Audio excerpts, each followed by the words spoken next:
this is the last chance for sustainable peace in Middle East. Gaza کے اندر حالات جو ہیں وہ بہت زیادہ خراب ہو چکے ہیں. یہاں پہ 25 ایئرس کے بعد ریپورٹڈلی وہاں پہ پہلا پولیو کا ایک کیس دوبارہ سے ری ایمرج ہو چکا ہے. ورلڈ ہیلتھ آرگنائزیشن نے سچویشن کو کیٹاسٹرافک اور الارمنگ ٹرم کیا ہے. چند ہی دن پہلے ایران کی جانب سے بھی اعلان ہوا تھا کہ اگلے 24 سے 48 گھنٹے کے اندر ہو سکتا ہے کہ وہ اسرائیل کے اوپر اٹیک کرتے ہیں اسماعیل ہانیہ شہید کا بدلہ لینے کے لیے.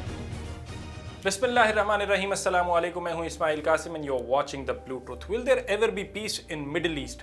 یہ سوال بڑا اہم ہے اور اس کو بار بار پوچھا جا رہا ہے. ہر کوئی پوچھ رہا ہے اس کو. اسپیسیفکلی اس کو اناؤنس بھی کیا گیا اور کہا گیا کہ شاید مڈل ایسٹ کے لیے پیس لینے کا یہ لاسٹ چانس ہے. یہ کس نے کہا؟ یہ U S secretary of state Antony Blinken نے کہا جب وہ اسرائیل لینڈ کیے پیس ٹاکس کے لیے. غزہ پیس ٹاکس کے لیے انہوں نے اس کو اہم قرار دیا اور کہا کہ شاید this is the last chance for sustainable peace in Middle East. Important aspect یہاں پہ یہ ہے کہ وہ یہاں پہ اسرائیل میں لینڈ کریں گے, یہاں سے کائرو جائیں گے ایجپٹ اور اس کے بعد آگے دوحہ قطر جائیں گے اسی سارے سلسلے کے اندر تاکہ بات چیت جو ٹرو سٹاکس ہیں ان کو آگے بڑھایا جا سکے. امپورٹنٹ اسپیکٹ یہ ہے کہ جو اس کے اندر اہم ترین سٹیک ہولڈر ہے حماس, وہ اس میں ڈائریکٹلی پارٹیسپیٹ نہیں کر رہا اور انہوں نے کہا ہے کہ ہمیں کوئی امید بھی نہیں ہے کہ اس سے کوئی بات چیت کا سلسلہ آگے بڑھ سکے گا.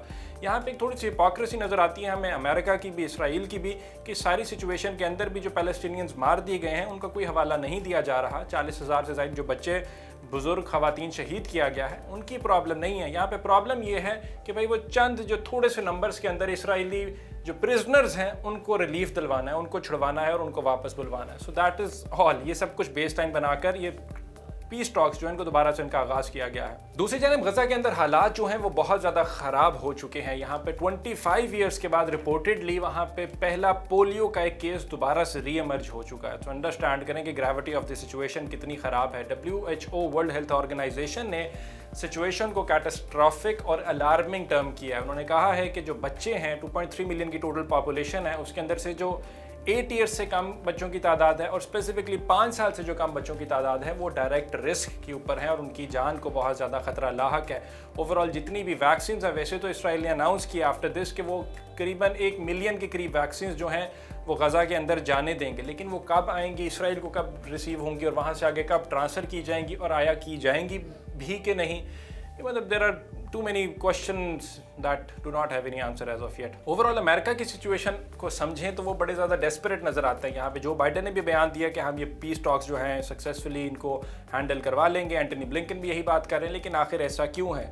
بظاہر جو کرٹکس ہیں اور پولیٹیکل کامنٹیٹرز ہیں ان کا ماننا یہ ہے کہ چونکہ امریکہ جو ہے وہ الیکشنز کے اندر جا رہا ہے نومبر کے اندر, تو ڈیموکریٹس کے لیے یہ ہائیلی امپیریٹو ہے کہ وہ غزہ کو لے کر اسرائیل کو لے کے اپنی پالیسی جو ہے اس کو چینج کریں, اپنا امیج جو ہے سافٹ امیج جو ہے اس کو بہتر طریقے سے لوگوں کو بتا سکیں کہ ہم یہ جو 40,000 بچوں کی شہادتیں ہو گئی ہیں ہم اس کے ساتھ نہیں کھڑے ہیں. بیکاز جو بائیڈن نے بڑا سٹرانگ سٹانس لیا تھا اور اسرائیل کو پوری سپورٹ دی, ملٹری ایڈ بھی دی, پیسے بھی دیے, ایک آدھی دفعہ لپ سروس پرووائڈ کی اور کنڈیم کرنے کی کوشش کی, لیکن ابھی ہم نے دیکھا اسرائیلی لیڈر جو ہیں بنجمن نیتن یاہو صاحب جب وہ جاتے ہیں امریکہ چوتھی دفعہ کانگریس کے اندر اپنی زندگی کے اندر وہ وہاں پہ اسپیچ کرتے ہیں تو ان کو بڑا اچھا وارم ویلکم ملتا ہے. جو بائیڈن بھی ان کو ریسیو کرتے ہیں, ڈونلڈ ٹرمپ نے بھی ریسیو کیا تھا. تو اوورال پولیٹیکلی اگر ہم دیکھیں تو ڈیموکریٹس کے لیے بڑا پرابلمٹک بنا ہوا ہے اسرائیل کا سارا scenario. On the other hand ہم نے دیکھا کیملا ہیرس جو ہے ان کے اوپر بھی بڑی زیادہ تنقید کی جا رہی ہے بیکاز ان کی سائڈ سے بھی کوئی اسرائیل کو لے کے اسٹرانگ سٹانس یا کوئی کلیئرٹی آف تھاٹ نظر نہیں آئی, کوئی ایسی پالیسی نظر نہیں ہے جس کے اندر کو بتایا جا سکے وہ آخر چاہتی کیا ہیں.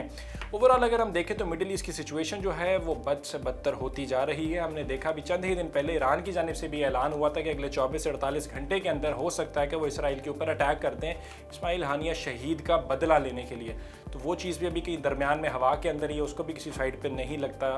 ہم دیکھ سکتے ہیں بھی پریزنٹلی حماس کیوں اس ساری سچویشن کے اندر جو ہے وہ بیک فٹ پر ہے.